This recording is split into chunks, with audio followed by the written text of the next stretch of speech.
Salut à tous, épisode 16 avec Deceuninck Quick-Step. On va traiter ici d'une première partie de Vuelta. C'est évidemment la Vuelta 2021.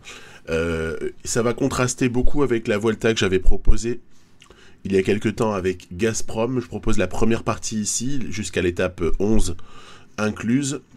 Alors ma start list n'est pas du tout en fait celle de ce qu'on a vu dans la réalité il y a quelques semaines, puisque moi je n'ai emmené que Bagioli, Knox et Jacobsen par rapport à l'équipe qui avait été alignée par Deceuninck Quick-Step sur la Vuelta. Oui, parce qu'en fait il y a des objectifs de général évidemment pour Remco Evenepoel ou bien pour Jan Almeida, et ça commence très très fort avec un contre-la-montre d'entrée. Contre-la-montre assez court, hein, donc c'est un qualifié de prologue en fait dans le jeu. Hein. Ça fait essentiellement appel à la note de prologue.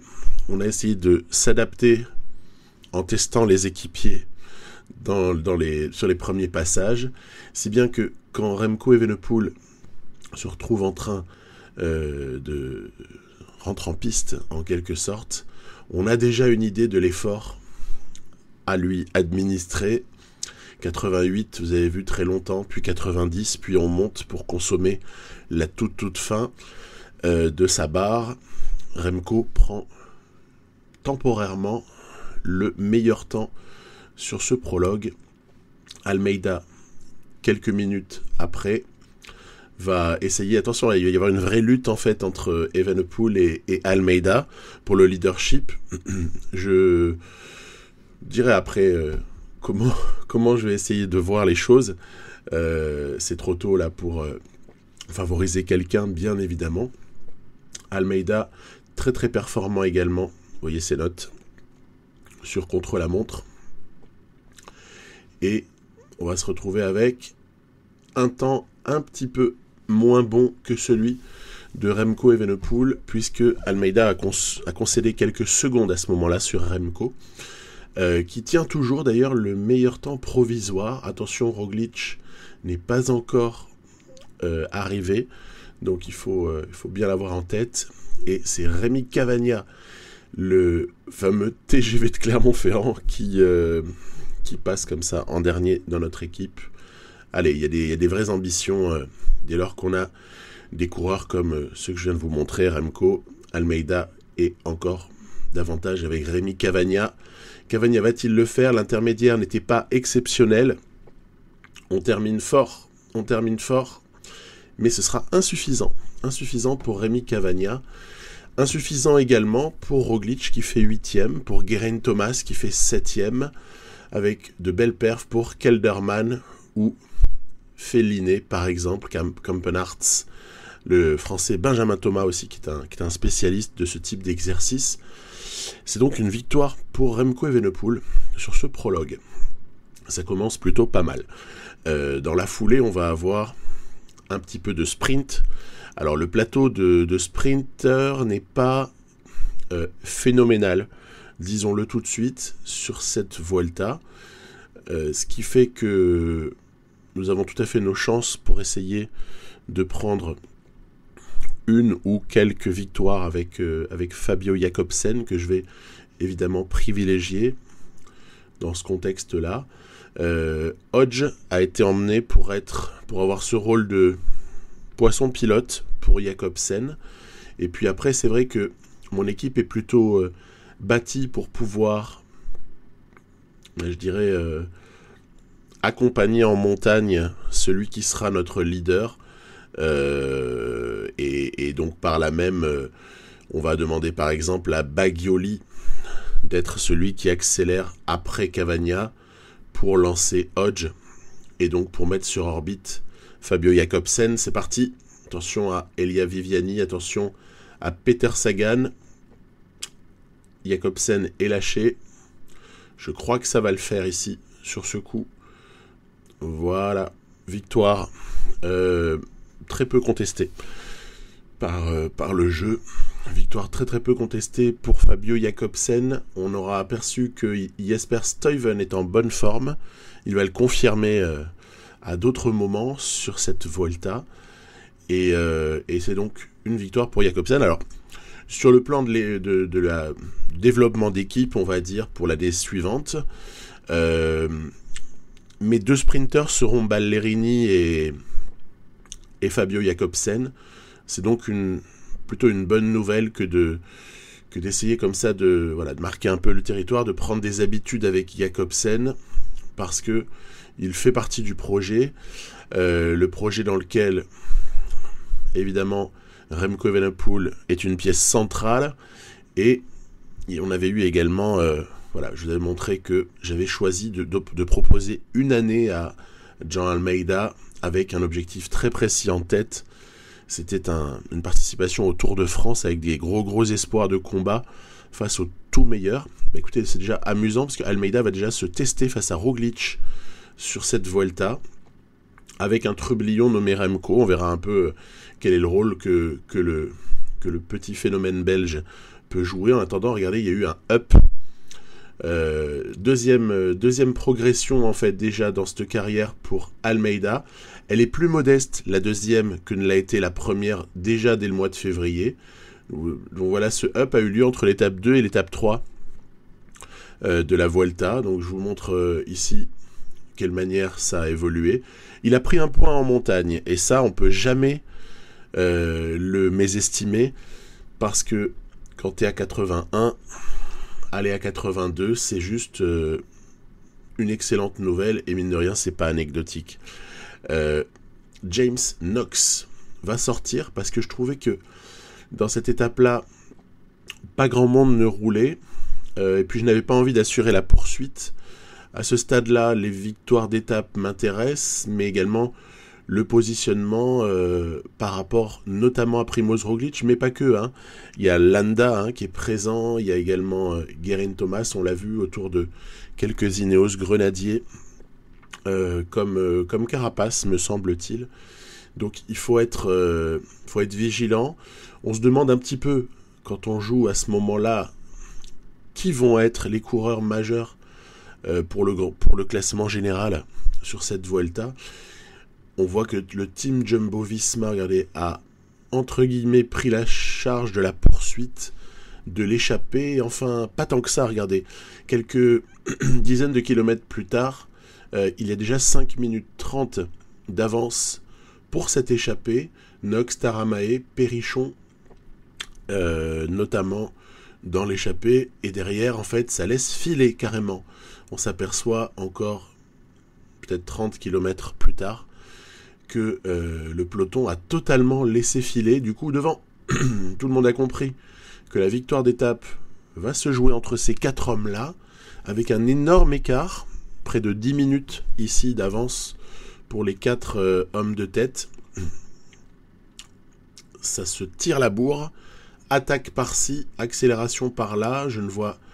Après, là, il faut le jouer un peu stratégique sur ces coups-là. Knox est le meilleur grimpeur des 4, et on termine avec une ascension de Picon Blanco qui comporte de vrais beaux pourcentages, donc il n'y a pas non plus lieu de s'affoler. Murgi Aldai, qui était en tête, n'avait pas non plus un espoir phénoménal de maintenir l'écart avec Knox et Taramae, qui va...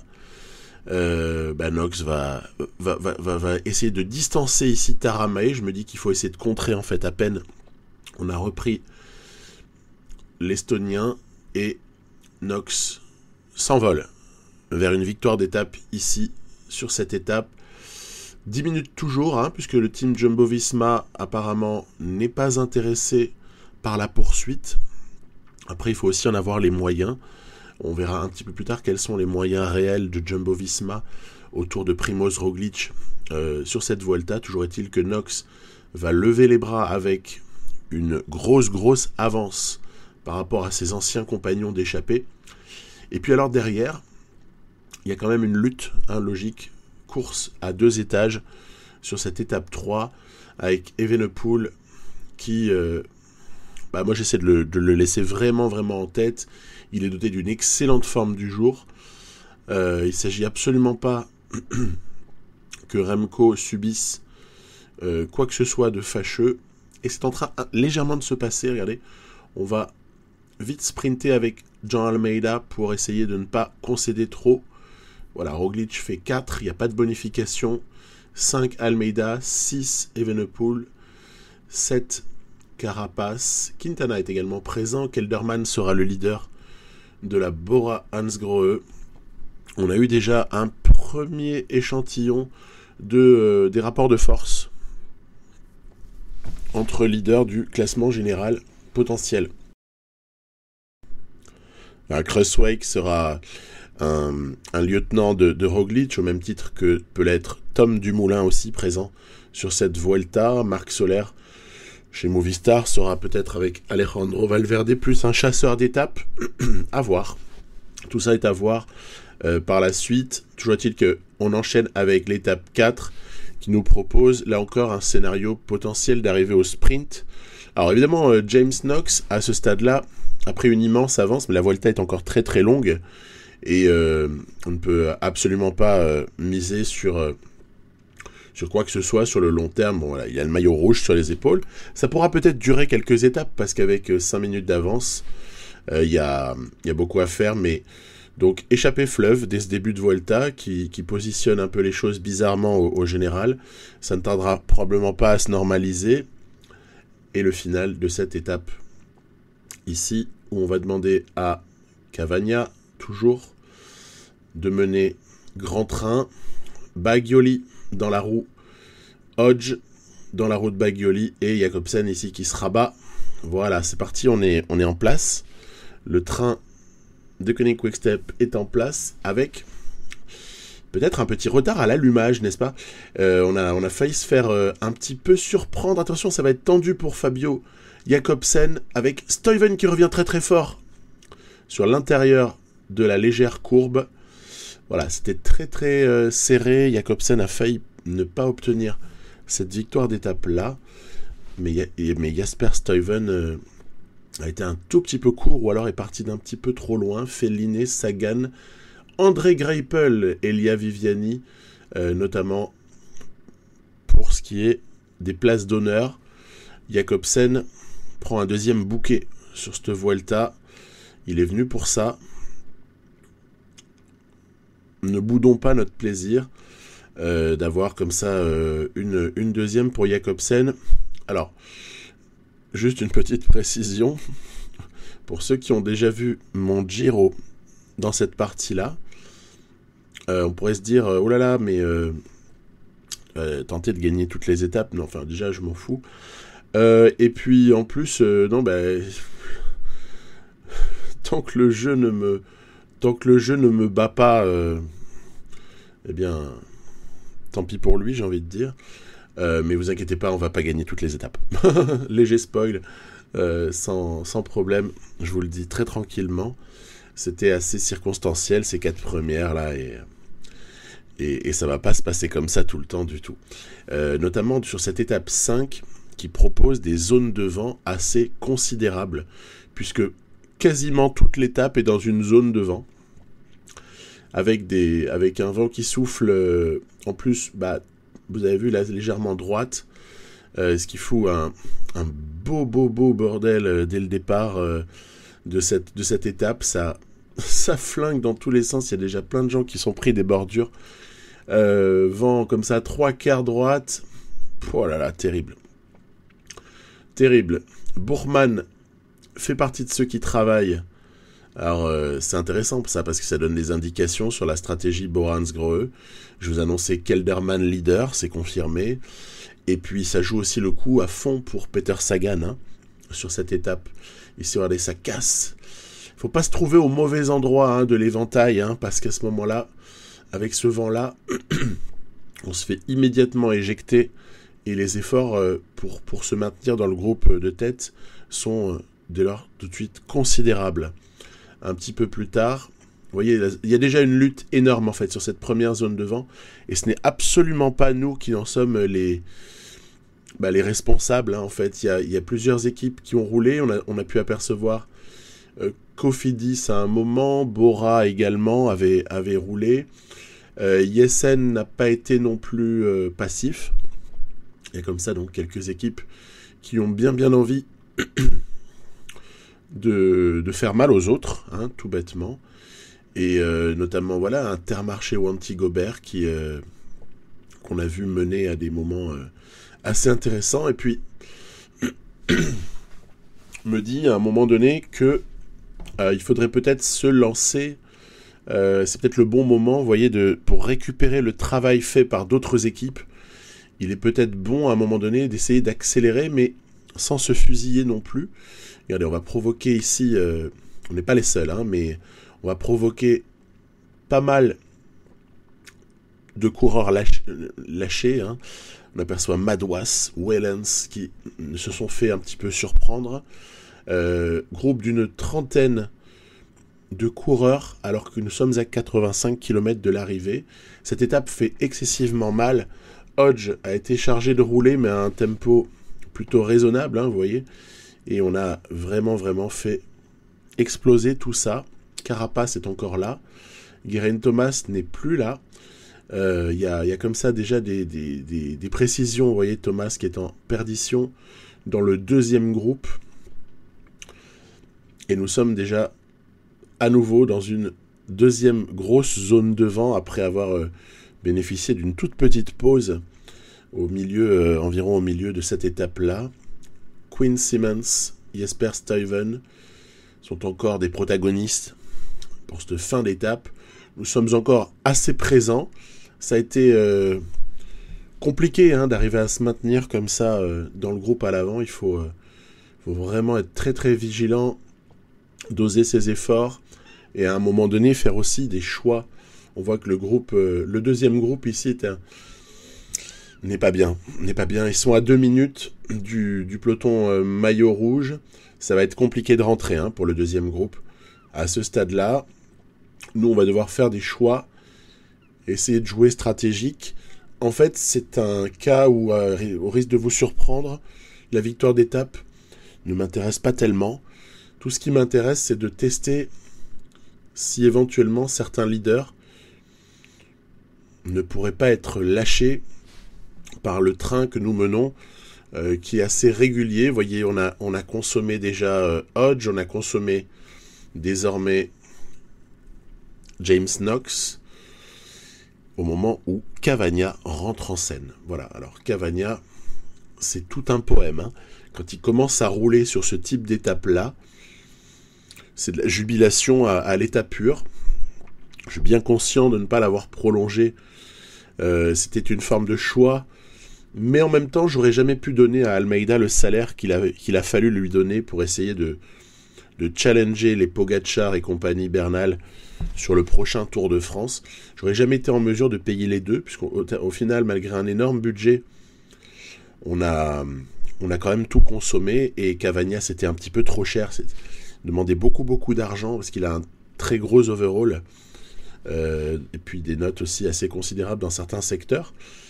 Ce qui n'en fait pas un leader pour moi, mais par contre, il a des stats à certains endroits qui donnent des prétentions de leader au niveau salarial.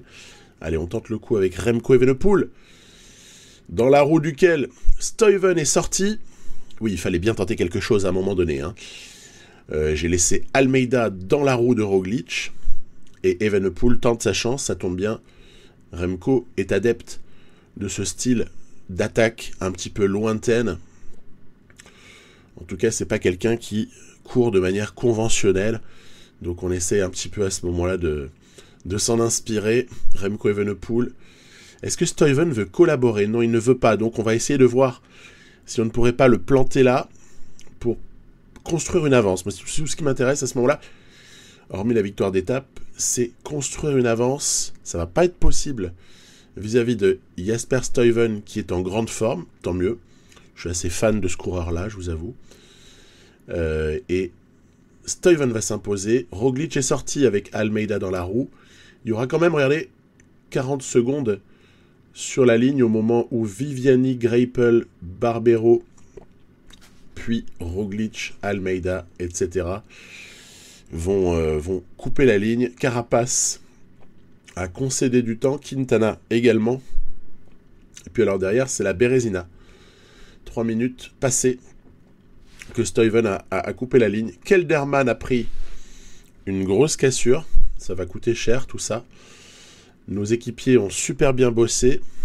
La zone devant aura été un calvaire. Un calvaire pour certains leaders. Et on pouvait s'y attendre. Après, attention, hein, une étape comme celle-ci aurait pu être, entre guillemets, neutralisée par un vent pas trop fort. C'est-à-dire 10 km/h sans zone de vent et 20 km/h, par exemple, avec zone de vent. Ça n'aurait pas provoqué beaucoup de défaillances. En l'occurrence, le vent a été quand même relativement fort sur ce coup-là.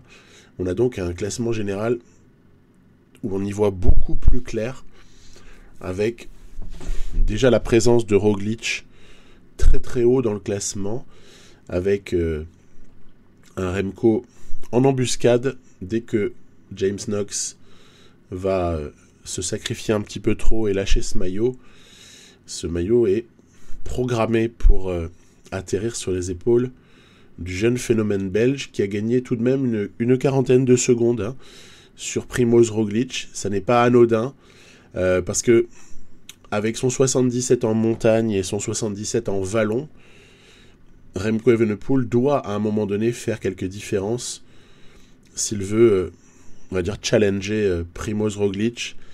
Primoz Roglic, 82 montagnes, 82 vallons, des notes de contre-la-montre peut-être légèrement inférieures à celles de Remco, mais tout le reste est égal, voire meilleur bien sûr que Evenepoel.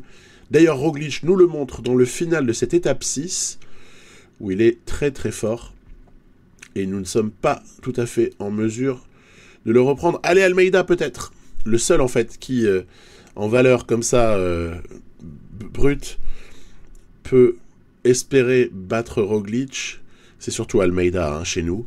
On verra comment cette Vuelta se passe. Pour le moment, on joue un petit peu la carte Remco, mais on n'a jamais sacrifié Almeida à ce stade, et j'essaierai de ne jamais le sacrifier parce qu'il est quand même la deuxième option, très très claire. Toujours délicat à gérer, parce qu'on n'a pas envie d'écraser la partie, avec quand même de très beaux coureurs, de très forts coureurs dans notre équipe. J'ai pas envie d'écraser cette Vuelta, et en même temps, je ne peux pas sacrifier Almeida au cas où une défaillance, ou une chute, ou un incident quelconque interviendrait pour Remco Evenepoel. Et du coup, faut rester un petit peu prudent, on ménage les deux. D'ailleurs, avec cette arrivée à Balcón de Alicante, là on a une vraie opportunité d'y voir encore un peu plus clair. Une étape accidentée qui termine au sommet. Elle est intéressante celle-là, elle est vraiment jolie. Elle est vraiment jolie. On va peut-être abandonner pour le moment nos ambitions d'échapper. On voit que Jumbo-Visma travaille assez loin de l'arrivée. Ils ont décidé de prendre la charge du rythme du peloton. Je le fais à d'autres moments et je veux voir un petit peu aussi ce que les autres ont dans le ventre. Faire attention, hein, pas se consommer trop loin, trop vite. Ne pas non plus chercher à viser trop de victoires d'étape. À un moment donné, si on joue le classement général, on joue pas non plus toutes les victoires d'étape. Si en tout cas on est un peu raisonnable. Et donc, on va laisser comme ça encore 3 minutes à la mi-étape. On est avec 3 minutes de retard sur les échappées. Échappées qui ne nous font pas froid dans le dos, hein, faut quand même le reconnaître. Hein. Et puis, à un moment donné, on va commencer à lancer la poursuite. Voilà. Cavagna, Bagioli sont chargés de lancer la poursuite. Je donne des rôles de protection dès lors qu'il n'y a pas de sprint à l'arrivée. Entre spécialistes, je donne toujours des rôles de protection à Hodge et à Fabio Jakobsen. Nous avons également Masnada, qui est une drôle de force aussi hein, dans ce contexte-là. Masnada qui travaille ici pour essayer de fatiguer un peu tout le monde. Je cherche nécessairement à... Ce sera un petit peu fil rouge, hein, dès lors qu'une étape sera difficile et aura une arrivée comme ça au sommet. ce sera toujours mon idée sera toujours d'essayer d'éliminer les équipiers de Roglic, dont on a bien compris qu'il était la principale menace. Éliminer les équipiers, ne pas hésiter à imprimer un gros rythme avec Masnada, avec Knox, peut-être même avec Bagioli, et ensuite voir de quelle manière est-ce que Remco et Almeida peuvent se dépatouiller du problème Roglic en utilisant parfois le 2 contre 1 qui peut être diablement efficace, hein, puisqu'on a quand même toujours la possibilité d'en laisser un dans la roue pendant que l'autre tente sa chance. Donc voilà, on est quand même en situation plutôt favorable. On a vu sortir quelques coureurs ici, dont Wilco Kelderman. On va essayer de revenir sur tout ça. Roglic est très vigilant. Attention, ça aurait tendance à lâcher derrière. Non, ça va. Carapaz, Quintana. Ouais, mais c'est quand même... le nombre de coureurs qui sont capables de suivre se compte quasiment sur les doigts d'une main. Roglic est bien présent. Les échappés ont-ils une chance réelle ? J'en doute. Regardez Primož Roglic qui fait ici un bel effort. Il reste encore presque 3 km, hein, donc c'est pas du tout joué. Ascension intéressante. Jean Almeida qui sort à ce moment-là. Avec dans sa roue Primož Roglic. Pas une très bonne affaire tout ça. Hein. Ici, vous voyez, j'ai calé Remco dans la roue de Primož Roglic. Et on va tenter notre coup avec Jean Almeida qui va se faire contrer immédiatement par Primož Roglic près du sommet. En plus, il y a peu de pente sur la toute fin. Ça va être une victoire pour Primož Roglic. Regardez, voilà devant Almeida, 3e, Landa, 2e, Remco qui ne concède pas grand-chose à part quelques bonifs. On a un petit resserrement en tête sur cette étape-là. Roglic nous a bien eu. Il est fort le bougre. Et tant mieux pour l'intérêt de cette course. 2e victoire d'affilée pour Primož Roglic. Étape 6, étape 7 sont dans sa besace. Donc il y a quand même de l'opposition. Hein. C'est pas comparable au Giro précédent. Où on avait eu, faut quand même le dire, à part Ineos Grenadier qui avait été collectivement pas mauvais autour de Gegenhardt, mais là c'est quand même d'un autre niveau. Hein. Primož Roglic, c'est pas tout à fait pareil. Le classement général est très serré pour ce qui est des 3 premiers. Après, par contre, il faut dire qu'il y a déjà un énorme trou avec Quintana, Carapaz et compagnie. Donc ça va être, encore une fois, délicat. Étape cruciale que cette étape 8 dans la foulée, avec une zone de vent hyper intéressante, on va dire en 3e partie d'étape, dernière partie d'étape. Il va falloir voir de quelle façon est-ce qu'on peut en tirer bénéfice.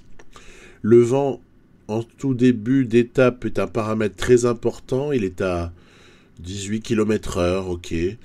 De toute façon, ça tourne, donc on ne peut pas encore localiser... Enfin, il n'y a aucune influence sur la provenance du vent.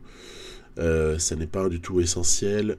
150 km, elle est relativement courte, cette étape. A-t-elle les moyens de faire mal ?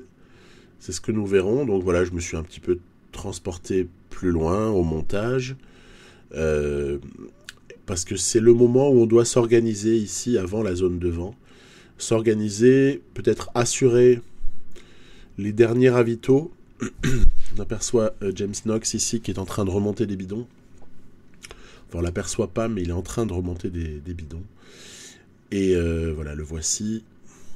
Il faut nourrir tout le monde parce que derrière, ça va flinguer. Ça va flinguer à 29 avec encore une fois du vent latéral. Alors cette fois-ci, il vient de gauche.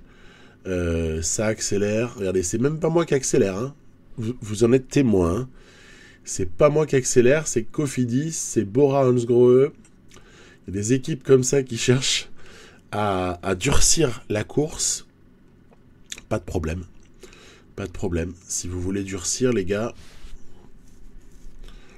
on va faire le dos rond pendant que les équipes en question durcissent. Puis après, on va essayer de sortir de notre boîte. Kelderman, oh, il est pas très protégé là d'ailleurs. Cavagna, allez, on va demander à Rémi Cavagna de bosser. Avec Jacobsen, là encore, la victoire d'étape ne m'intéresse pas. Tout ce qui m'intéresse ici, c'est le gain de temps potentiel. Et ce qui va se passer est assez étonnant, puisque vous avez comme ça Cavagna, Evenepoel, Jacobsen qui vont sortir juste sur une situation qu'on ne pouvait pas forcément prévoir. J'ai pas fait exprès, on n'a pas attaqué. Mais où derrière, finalement, ça a du mal à prendre la roue. Il y a une cassure qui s'est opérée. Cavagna va donc rouler à fond. Est-ce que le trou va être bouché? Regardez, beaucoup de mal à boucher. Ça, c'est assez systématique de Pro Cycling Manager. Dans certains contextes, quand les équipiers commencent à être complètement épuisés, vous avez moyen de faire excessivement mal si certains de vos coureurs ont encore de la barre. Et dans ce contexte-là, avec pourtant un vent qui est de moins en moins fort, on a construit comme ça une énorme avance pour Remco, accompagné quand même de Sagan. Attention, donc on a évidemment foutu les équipiers dans la roue. Attention, Sagan qui sprint. Non, c'est bel et bien une victoire ici pour Remco Evenepoel. Puis alors derrière, c'est l'enterrement. Pas de Jumbo-Visma capable de rouler, puisque vous voyez Vingegaard le seul, mais en souffrance. Les autres équipes se sont désintéressées de la poursuite, parce qu'avec Primož Roglič s'est retrouvé piégé, livré à lui-même, et du coup a subi une immense cassure par rapport à Remco Evenepoel. Évidemment, en plus, devant, on ne s'est pas arrêté de rouler. Et derrière, plus personne ne voulait aider le Slovène. Donc, scénario dramatique pour Roglič sur cette étape 8. Après, on va pas forcément s'excuser d'avoir joué le coup de loin pour Remco Evenepoel, qui construit ici une avance incroyable au classement général. Plus de 3 minutes, mais la Vuelta est encore longue. Et il serait bien bête de croire que les choses sont gagnées, surtout par exemple quand on a quelques soucis de santé pour certains, mais surtout une très très jolie arrivée au sommet dans la foulée. Hodge n'est pas très bien, il n'est pas le seul, on aura des petits pépins physiques aussi sur d'autres étapes.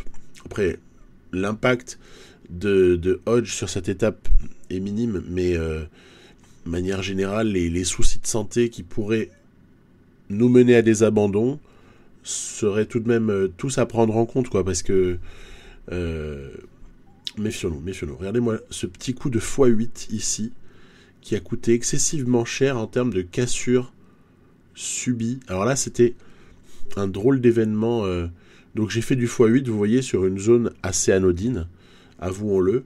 Et d'un coup, se sont rangés sur le côté de la route, à droite, Evenepoel avec son bloc de coureurs, Jacobsen en protecteur, Knox et Masnada en renfort pour la suite de l'étape. Ce qui fait qu'on a subi une cassure, mais en fait pour rien, et elle est absolument pas justifiée. Il n'y a eu ni crevaison, ni chute, etc. Donc bon, on va s'en accommoder. J'ai fait redescendre, vous voyez, Bagioli et Cavagna, ainsi que certains qui peuvent nous faire rentrer. Elle n'est pas donc trop impactante, ce bug. Ce bug n'est pas trop impactant. Mais tout de même, c'était assez perturbant de se retrouver d'un coup avec une grosse cassure sur notre leader.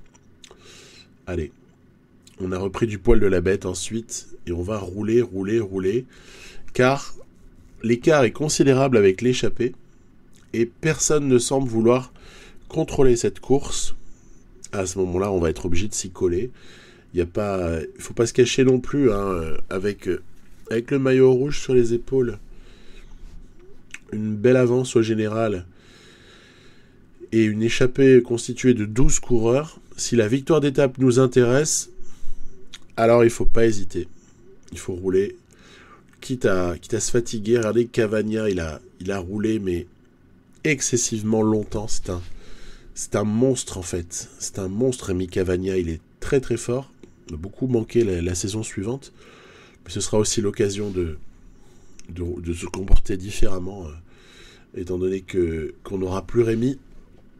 Allez, le relais est désormais assuré par Bagioli, qui mène un rythme, on va dire, tranquille, mais pas non plus nul. Bagioli, à qui je demande aussi là beaucoup d'efforts. Alors c'est important parce que ce sont des hommes que nous n'aurons plus par la suite. On est déjà privé là de Jakobsen quasiment, qui est en train de lâcher Cavagna, Hodge. Devant, l'échappée ne nous fait pas froid dans le dos. Mais bon, faut quand même se méfier. Allez, Bagioli, c'est plus ou moins terminé. On va passer à Masnada.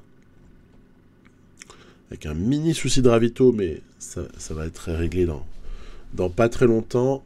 Masnada donc assure comme ça la fin d'ascension de cette grosse difficulté centrale quasiment de l'étape. En tout cas, on n'est vraiment pas dans le final. Voilà. Le petit ravito va être assuré par Bagioli. On a une centaine d'éléments dans le peloton. Attention, Jack Haig, faut aussi le regarder, celui-là. Carapaz va forcément chercher à tenter sa chance un jour ou l'autre. Attention également à Quintana, attention à Landa. Il y a comme ça de vrais beaux coureurs qui peuvent essayer de nous planter à des moments. On voit que Jumbo-Visma assure une part du travail en cette partie d'étape. Je vous avoue, je me suis relevé, considérant finalement qu'il était bête d'essayer de viser le rapprocher avec l'échappée, étant donné que la dernière ascension allait suffire en elle-même à nous rapprocher, mais à condition d'être à 5-6 minutes. Pas si on était à 12 minutes, ça aurait été totalement insuffisant. Donc dès que j'ai vu qu'on était dans les bons tempos, j'ai relevé un peu les coureurs, parce que sinon on était en train quand même de s'épuiser littéralement. Et on va essayer de voir de quelle façon est-ce que Remco ou Almeida peuvent challenger Primož Roglič sur ce coup-là. Tiens, ça part. Ça part à 6 km du sommet. Attention à Primož Roglič. Oh là là, très bonne sortie de Roglič ici. Il va falloir rouler, les gars. Effort curseur. Même si Carapaz fait du boulot. Quintana fait du boulot. Primož Roglič semble très bien parti. Il nous fait du Pogačar là, Roglič. Almeida fait le boulot pour Remco. Vous voyez, Remco est dans un mauvais jour. Et puis, il ne reste pas beaucoup de barres. C'est un traquenard, en fait, que cette étape. On va sûrement souffrir. Regardez, Roglič ne faiblit pas. Très belle étape de Primož Roglič. Almeida est sympa, il attend Remco. Il est sympa, mais à un moment donné, Evenepoel n'en peut plus. Almeida reste donc à la tête du groupe de poursuivants avec Carapaz, Quintana, Jack Haig. C'est Kruijswijk ou Dumoulin, là, le Jumbo-Visma. Je ne me souviens plus. Allez, on va essayer de se rapprocher au max de Primož Roglič. Non, trop tard. Trop tard. Encore une très jolie victoire pour le Slovène avec... Ouais, c'était Kruijswijk. Et puis surtout, ce qu'il faut regarder, c'est le temps. Regardez. 1:20, 1:30. Voilà, ça va être autour des 1:30 le verdict. Donc 1:40 en fait, avec la bonification de 10 secondes. 1:40 de perdu déjà pour Remco sur cette étape 9. Donc heureusement, entre guillemets, qu'il y a eu un scénario de course qui était à l'avantage de Remco Evenepoel sur les zones de vent qui ont précédé, permis de prendre un peu d'avance, parce que c'est pas sur les arrivées au sommet qu'Evenepoel va prendre de l'avance sur Roglič. On a bien compris que le seul à la limite qui peut challenger Roglič, c'est Almeida. Les autres paraissent totalement en dessous, et Roglič serait limite seul au monde sur tout ce type d'étape-là. Allez, étape 10 à présent. On ira jusqu'à l'étape 11 dans cet épisode. Puis après, à l'épisode 17, je vous proposerai les étapes 12 à 21. de cette Vuelta. Pendant que cette Vuelta a lieu, les autres coureurs se préparent à la suite des échéances, là, à la Philippe, on va dire championnat du monde et Lombardie en tête. On a Asgreen qui peut-être essaiera peut-être de prendre une classique ici ou là. On a Davide Ballerini qui a un virus actuellement là, donc il est assez embêté, il est assez amoindri, donc on verra un petit peu quelle forme ça prend pour le sprinter italien. Compliqué. Allez, nous par contre on se recentre sur cette étape 10. Gros travail de Masnada après le travail préparatoire de Rémi Cavagna pour essayer de creuser sur le groupe Roglic. Regardez, Roglic a été victime en fait de certains coureurs qui ont lâché la roue de Deceuninck Quick-Step, ce qui fait que même ses équipiers ne suffisent pas ici à rentrer sur le très beau travail de Knox. Roglic va devoir faire le boulot tout seul. Et il est capable. Regardez, c'est parti. Roglic se lance à la poursuite d'Almeida et de Remco Evenepoel. James Knox a fait le boulot. Ça y est, c'est terminé, il est relevé. Et là, c'est très intéressant ce qui va se passer et ça va montrer tout l'impact de la note de descente dans ce jeu. Et d'ailleurs, c'est normal. Evenepoel dans la roue d'Almeida, on est d'accord ? Almeida que je fais forcément rouler très fort. Si on veut avoir une chance d'aller chercher cette étape, il faut absolument rouler. Eh bien, progressivement, qu'est-ce qui va se passer ? Remco, doté d'une mauvaise note de descente, va perdre la roue d'Almeida en descente. Logique, hein, tout ça, on l'a déjà vu. Hein. On a compris que c'était comme ça que ça se passait.